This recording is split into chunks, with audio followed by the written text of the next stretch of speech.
Hi, everybody. This is Casey Wallace. Welcome to COVID-19, the opportunities you didn't think of. And today's guest is Nancy Pickard, and she is of course, powerhouse woman out on the forefront of inspiring everybody to unleash their magnificence, not only through her book, and we're going to be talking about that, but also about the demonstration of that through her own life experience. And then, of course, that carries forward into, obviously, this is her gift. This is her pathway. This is her talent to help all of us feel inspired. And sometimes we really need a little assistance on how to do that. We can really get entangled in the lives that we have created for our own selves, and sometimes need a little bit of a peek through on a window or a door. And as we step through those gateways for ourselves, we can unleash the potential of a joyous life that perhaps we've never even dreamt of. Nancy, thank you so much for sharing your very precious time with our audience today. We welcome you to the show. Thank you. I'm thrilled to be here. Let's start actually with your life story a little bit, if you don't mind, Nancy. Let's see how you can show everybody how you have found, your joy, your rewarding life, and your inspiration, no matter what is going on in your life. Okay, so I have to go back to many years ago. I was married 26 years, and like many other women, all of a sudden my husband wanted somebody 2 years older than my son, which I could be a lot of things, but I couldn't be that. So my marriage ended, and I fell apart. I was the victim in my story. I didn't have the tools that I have today. And so, the years went on. I lived my life, but I didn't have joy. I didn't know what I was afraid of. There's so many beliefs that we have in our unconscious that I had not uncovered, but they keep you playing small. And it wasn't until later on I was engaged again. And when we broke up, I thought, oh my goodness, it can't just be them. This must also be about me. And I started coaching and being coached, actually, and learning to uncover those disempowering beliefs I didn't know I had that were keeping me playing small. Actually, they were keeping me believing that I wasn't safe alone. So instead of really loving and embracing my life and realizing that the universe had actually split us for the evolution of my soul, not just his, and look where I am today. I would never be the author of this best-selling book. I wouldn't be a master coach. I wouldn't be living the life I'm living. I would still be in the shadow of living in his eyes, trying to make him happy, trying to stay small so he could be big, all of those things that many of us do without even consciously aware of what we're doing. So, I love your statement that you were afraid, to be alone. There, you weren't safe, right, in your solitude. That's very, very interesting for you to be able to uncover that for yourself. I do agree with you. As women, still in our society, not so much now for our children or even our grandchildren coming up, but even in our generation, we were still kind of supposed to be that wife thing, the mother thing, like you said, still a little more of the husband, in the upper level thing. Our identities in our lives became about all of those other things in our lives, right, other than us. And finding that out is a whole nother level of, kind of starting over. Did you feel like you were late? No, I didn't feel like I was late because I actually loved my life. I always wanted to be a wife and mother, and I raised amazing sons, and I have four now. I just had my fourth grandchild. I actually loved that life. And so I wasn't really aware that I was living to my potential at that point. It was the 9 years after my divorce that I really wasn't living up to the best of my potential. I just wasn't. I was living in the excuses that I wouldn't be working if I was still married. I'd be traveling like he was, and I would be doing this and this and that.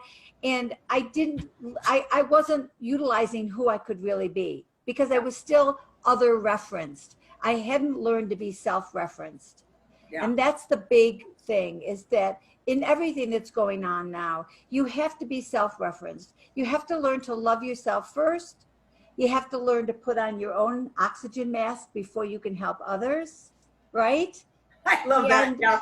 Yeah. There it was, right there in front of our face every time we traveled on a plane, right? Yeah, there it was. Little did we know it should be part of our everyday life. Yeah. So it's really more about the changes that have happened in me. And that's what I like to help other people with. A lot of times you don't even know what you don't know, or you're so used to playing small that you're afraid to step out of your comfort zone. So you don't even hear that voice that tells you there's more for life. You need to do more. You need to be more. You can be more. Yeah. Yeah. You don't even hear it. And you know, we hear this time and time again. You know, you need to find your passion in your life. You know, everybody will say those are always the last words of advice from somebody transitioning, you know, out of a physical life. You know, find your joy, find your fulfillment, find your thing, do your shtick, you know. And then a lot of people are like, I don't know what that is. I was never taught. I've heard that we should have a passion, that we should have a drive, we should have a direction. And some people are beautifully granted with fully recognizing what that is by knowing what they're passionate about. I know sometimes finding your passion can be more in alignment with what's the most difficult thing in your life. What is it that you are overcoming? And then that can actually become a signal or a compass towards your passion, you know, to help other people do as well. So it sounds like, you know, with your own discovery for your own self, you found your passion, which is to help everybody else find the way of their joy as well. Yeah, it's really interesting that people think they don't have passion and they think other people do. You know, everyone thinks everyone else is living a better, happier, more joyful life, you know, and they're not. We're all living the same life. I coach people every single day. Nobody's that happy. Like, everyone thinks everyone else is that happy. We all have insecurities. We all have fears that we need to overcome. And we all have to get quiet enough to listen. So when people come to me, two-thirds of the time, they don't even know what they want. They just know they want something different.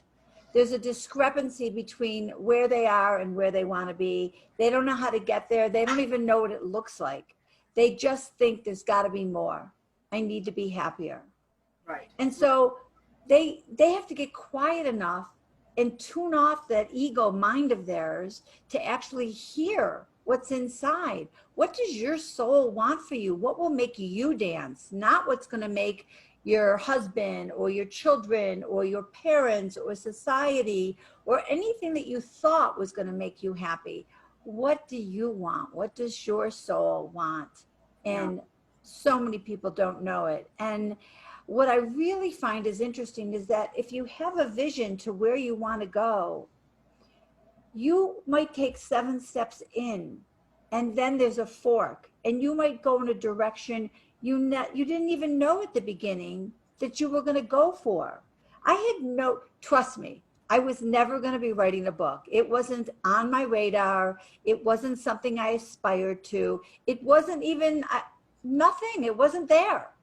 And it didn't actually even come until I went to climb Kilimanjaro at 61 years old, and I couldn't really even find a lot of women's how to do it books. And because I'd been a personal trainer and I'm an A personality and I'm an athlete, I knew I was going to train really hard. I was going to do my research. And I thought I was going to just write a book about being a woman in her 60s and how can you climb Kilimanjaro. And it evolved to be this, well, what's your Kilimanjaro? You know, what's going to make your life better, bigger, braver, you know? Yeah. Yeah. I was going to say, we're all climbing Kilimanjaro, in our lives, Mm-hmm. reaching the point of fulfillment and satisfaction in our life is really that big question. So many, we know this, statistically, I don't know, let's just say for the fun of it, we could poll the deceased, okay, that, have left this physical third dimensional plane and ask them, did you find great fulfillment in your life? Were you fully satisfied, not only with what you had become, but the experiences, that you created? And I'm going to throw out that I believe that a good majority do not feel that way, at the end of their life, or they're just starting to realize, wait, maybe that's what life was all about. Maybe it was, something else. So for you to be able to bring forth messages, to everybody during this time especially, I find very interesting. So let's talk about that. So we all know we're in this nebulous space, this shift, this magnificent, extraordinary thing, or this very, very binding, very fear-based, very worrisome time. Mm-hmm. And no matter which side position you're sitting in, we think you're sitting in more the positive side if you're watching this program.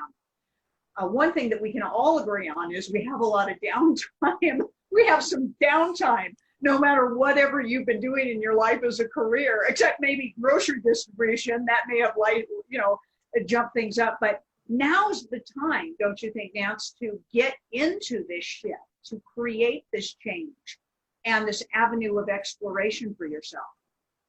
Yeah, I think that everybody handles this differently. Everybody's handling COVID differently. I've heard people say we're all in the same boat, but we're not all in the same boat. We're all in our own boat. We might be all in the same water, but everybody's in their own boat. And so how we traverse it and how we manage it, and even how we handle the roller coaster of emotions, because I'm a really up person and I'm working more than I've ever worked in my life. COVID, fortunately, unfortunately, has been great for my book. And yet, just to give you an example, I thought I was going to be all over the country doing book tours. That's right. Right? Yeah. I had a big book event. I live in Aspen, Colorado. I was going to start there. I had a publicist. I had multiple cities. I had the whole thing planned. And then COVID-19 hit. Now, I could have said, oh my God, I can't, I've been doing this book for 3 years. How did this happen to me? How did I get here? But I took it as an opportunity to pivot and to think outside the box and get creative. Instead of staying in the excuses and the victimhood of how can this be happening, I could get really creative and see how my life can be different. And honestly, for me, doing all these Zoom events and not getting on a plane and going to different cities and not spending the money, and I would have had maybe 35 people at my book event in Aspen, and they would have been all people I know. I had 200 people sign up for my Zoom book event. So I think that you have to actually take off your what's wrong glasses and put on your what's right glasses, so you get an opportunity to see what is working. There are so many things that are working with COVID. How many people have their grown children back home? I have so many friends with their kids in their 30s that got rid of their apartment because they weren't working, they couldn't afford it, they've come home. Now, it's only a blip in time. It's not going to be forever. So for my friends, all of a sudden, they actually are loving it. It's not forever. It's just for right now. They're getting their children back. I'm Zooming on the phone with my children and my grandchildren and my mother and my sisters and cousins. We're doing Zoom games and events that never would have happened, right? There are so many ways that you can look at your life differently. And instead of stressing over what's not working, look for what is working. Yeah. And it's the creative aspect of things. So many people have fallen off the creative wagon because their lives are so busy and so patterned, and quite frankly, for a lot of people, very regulated, you know, with their schedules, and everything's hurry and everything's more and bombardment and distraction. And even that becomes a very, very comfortable pattern for us. They may complain about it, but we still love the patterns that we create for ourselves because, like you mentioned earlier, somewhere there's safety in the patterns, you know, that we've created for ourselves. And we've lost sight, even in the last 40 years, of that real creative wheel for ourselves because of the advancement of technology and what that has afforded us in the bombardment aspect. So now we're coming off of some of that bombardment, and there's this creative river pool, you know, out there that we are diving into. Some people have kind of forgotten how to swim. And then there's people like you, Nancy, that are providing the life preserver for those people. Look, you're in that pool of creativity again. I understand you've forgotten how to swim. Here's a life preserver for you. And you're so grateful for some of that guidance. And I know that everybody needs these teachings, remindings, inspirations of how and when to do this. And right now it's one of those times in the moment of now for everybody to unleash themselves, right? Yeah, I feel in the beginning, I really felt that Mother Nature was saying, everybody go to your room and think about what you've done. You know, we've all been doing too much of everything, too much electronics, too much busy, not enough personal connection. I mean, we think that we miss the hugs and the personal connections, but on many levels, we may not have the same physical, but we could have way more emotional connection than we were having because we were just caught up. We were living on autopilot. Yeah. And we were not hearing, feeling, sensing. We weren't even stopping long enough to see what was working and what isn't working. And so when this whole thing happened, our fear came, you know, oh my God, like, you know, our fear took over instead of our faith that everything is happening for the evolution of our soul. Wake up. This is an opportunity to do things differently. Like when you said about the deathbed, nobody on their deathbed wishes they spent more time in their comfort zone, right? Right. They just didn't. And so if you really only had another day, another week, another month, another year, wouldn't you want to just like squeeze as much juice out of that journey as possible? Yeah. And that's how you have to live your life.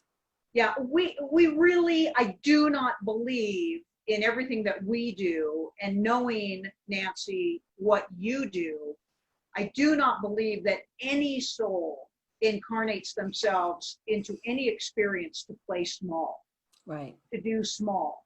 And it's not about roles, it's about experience, okay? You can be a janitor, you know, in a mall and live a very large presence and exist in your experience and your joy in your life. Right. And vice versa. You could be a king or a queen or an empress and never find that flow of extraordinary, you know, in your life. And we forget, first of all, we weren't taught how to do that. Maybe we were. Maybe there was that one weird person in our family, right, that was like this weird, you know, out of the box person. And on occasion, you might have a conversation with them and they're like, live your life, be large, da, da, da. And you were like, right. And then, you know, you were back to school. But for the most part, our parents were busy doing life, not being extraordinary. We weren't taught how to do it. We got to figure out how to do it.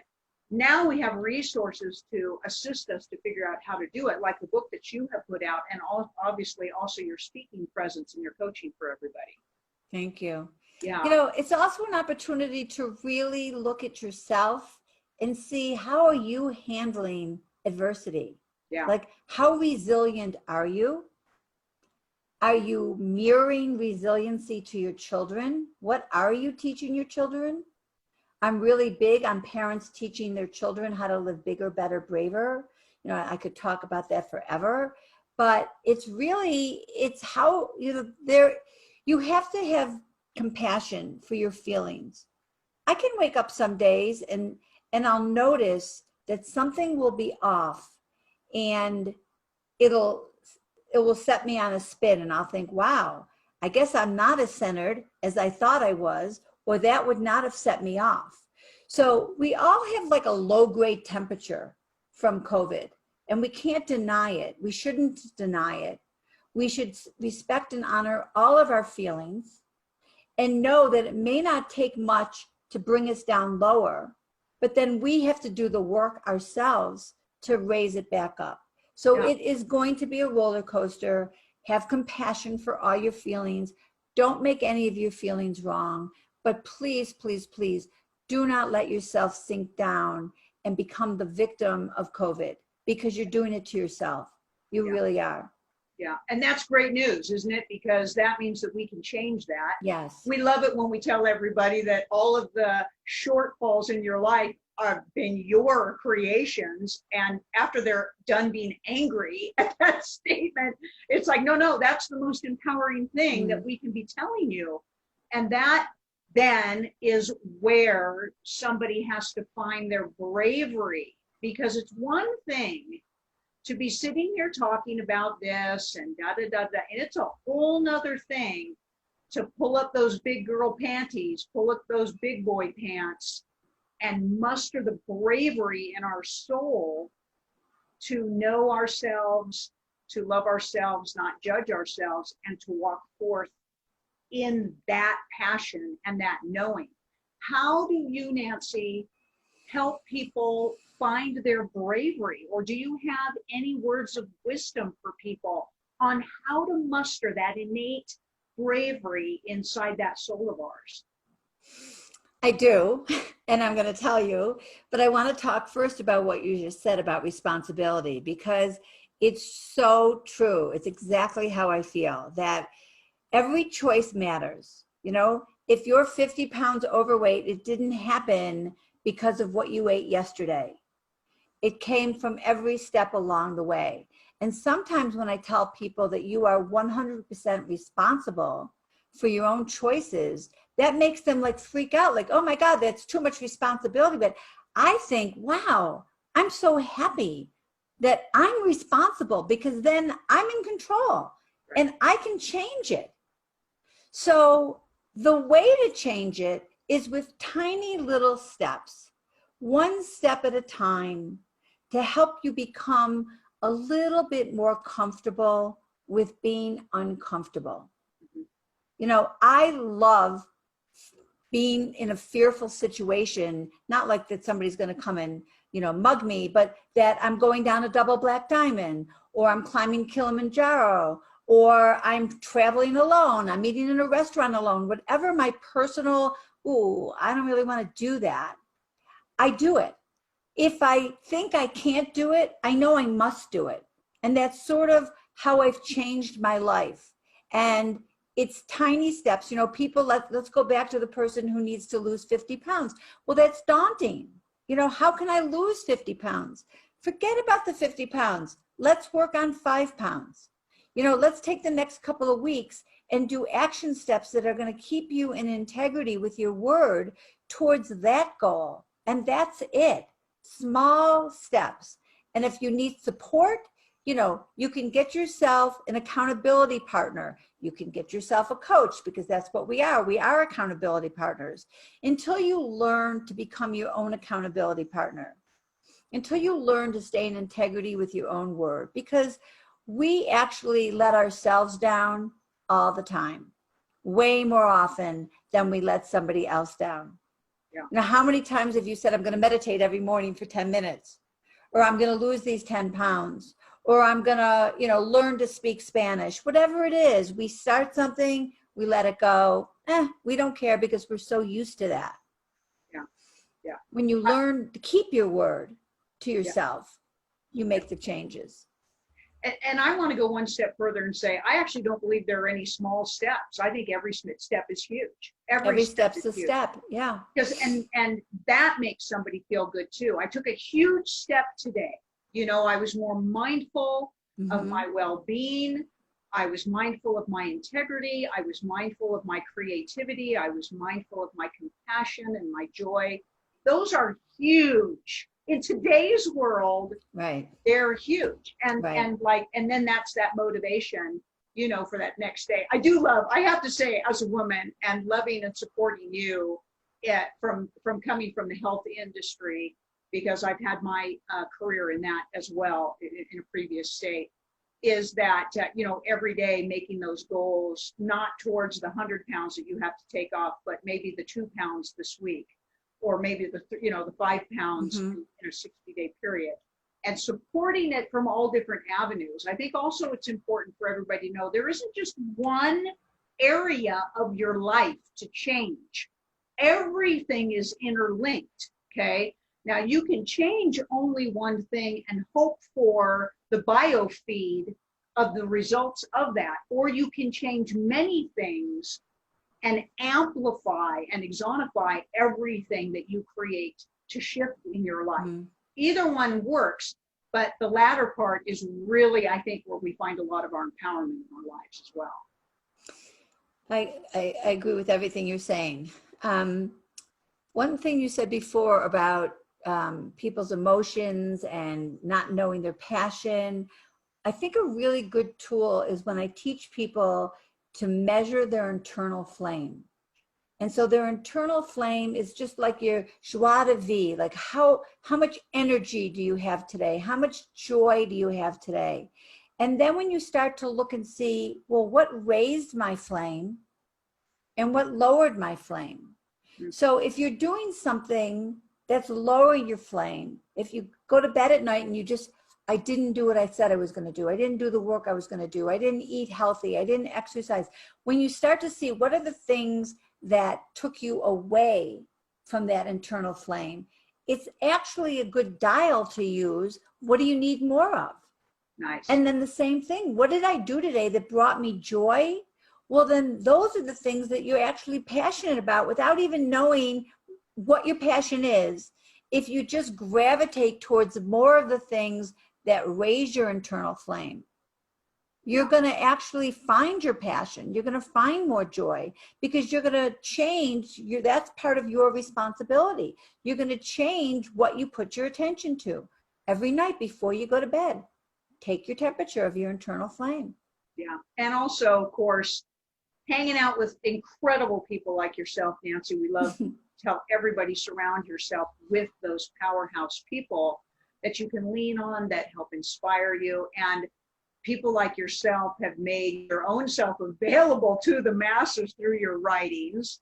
And also, of course, we're going to get back around. We'll get back around on those speaking engagements. We know that those things will be coming back out, but obviously through platforms like this, where we're so blessed to have you as part of our platform, we can get out and touch everybody as well. Nancy, let's tell everybody how they can do that. Can you please tell everybody about your website?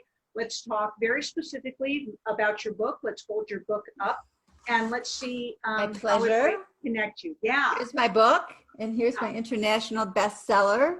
Nice. So I'm very excited about that.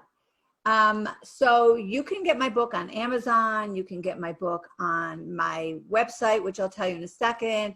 You can see my name here. It's Nancy Pickard. So my website is nancypickardlifecoach.com. My book is in bookstores, but there aren't a lot of bookstores that are open. Right. So really every place online has my book. You can get it. I do one-on-one coaching, and I also do bigger, better, braver group coaching. I'm also going to have a fully, you can just buy it online. It's not out yet, but it's done. It's 10 weeks. It comes with a workbook. It comes with 10 audio. It's really the least expensive way after buying my book to get you coached, to get all the concepts, to listen to them on audio and do the work yourself. And then a step up from that would be to join a course that's 10 weeks on Zoom, just like this. So you get everything else. You get the audio, you get, you read the book, you do the work, but then we have 10 like laser coaching sessions where we go deeper and people get an opportunity to share. And that's the best way, honestly, because everything you hear from somebody else, you're like, oh my God, I feel the same way. Yeah. Right. Yeah, the support systems of the groups, energetic student systems are incredible. Yeah. And again, this is really the perfect timing for that. Everyone's home. Yeah. Everyone's home. It's Nancy, really I'm so pleased that your life fell apart. Is that a weird thing for me to say? Yeah. I've had my life fall apart too. I'm very pleased about those as well, right? Right. Yep. Number one, because not obviously of what I just said, because of where you are, but not just that where you are is in front of everybody, that you decided to put yourself in that position of assisting others. We love you as that brave warrior soul that you are, and I feel very blessed to be in your company and to already to be in alignment with you. Thanks so much for being. Thank you for having me. Yeah, it is. I love when somebody thinks like I think, it's just it's wonderful. So thank you so much. It's been a pleasure. Thank you. For everybody who is watching this program, of course, we want to thank you for watching COVID-19, the opportunities you didn't think of. And of course, our intention through this program is to keep you smiling, keep you inspired, help to assist you in your superpowerness, your creative flow. Nancy is here for you. NancyPickardLifeCoach.com. Please go see her. And I say this over and over again, just get the book. Just get the book. We love books. We want to touch them, smell them, taste them, share them with everybody. We send all of you honor and compassion and the best wishes for this moment of now, as well as every moment that we create together. Any last passing words, Nancy, for our audience? Stay happy, stay joyful, take responsibility for your choices. And if you even have an inkling that this is for you, sign up for a free discovery call. You can do that right on my website. Fantastic. No reason to stay alone. Fantastic. Thank you for your generosity. Thank you. Everybody out there, with blessings and love. We will see you next time. Thanks for being with us. Bye.